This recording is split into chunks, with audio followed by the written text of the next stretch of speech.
Yokohama Kaidashi Kikou Deluxe Volume 1.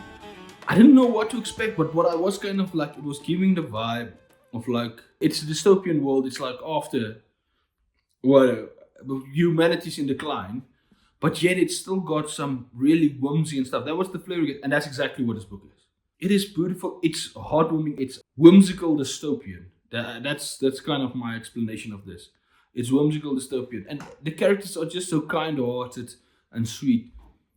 There's no like big villain coming in. It's just like doing stuff daily life and seeing and showing, and they're going about. And as they're going about, we're seeing how this world, our world, has turned out.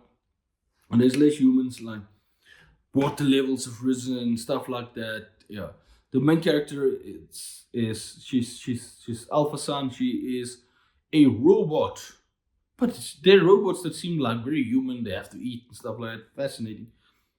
And every now and then, some parts of it's filmed like cartoons, almost like those cartoon strips you would get like with the minimum. Some parts of it's drawn a little bit like that, intermingled with these absolutely beautifully detailed stuff.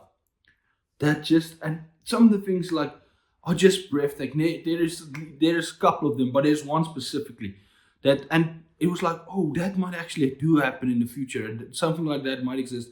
And it's inherently tragic to us to think that something like that could happen, but then when you see the beauty and the uniqueness of that image, I don't want to spoil it for anyone. It was like, wow. It's really heart-rending, and it's like small stories that all keep building into this bigger story. And the characters are just wonderful, nice, interesting, and you learn more and more about them, and you learn more depth about them, and intrigue about them. And it does build a nice mystery about so what actually happened, and there's like other characters that you don't know about that you're gonna reveal. I want to keep going with this, and at this point I'm struggling to see where I'm gonna find the other books.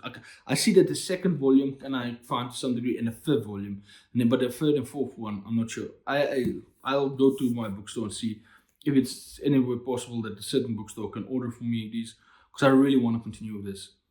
Just a heartwarming, fun, wonderful. And of course, because it's a manga, there has to be at least one naked lady running around in the forest. I think she's a robot as well. So I'm not sure. It's not explained. It's one of the mysteries of the thing. So there's always a little bit. That's a manga for you. Heartwarming, beautiful, everything you got. And then there's one crazy lady running naked in the forest. But she's also got like fangs. So she's almost like a. And the way she acts, the few times you see her, she's one of the big mysteries. She seems more like an animal than a human, and I think she's a robot. I don't know.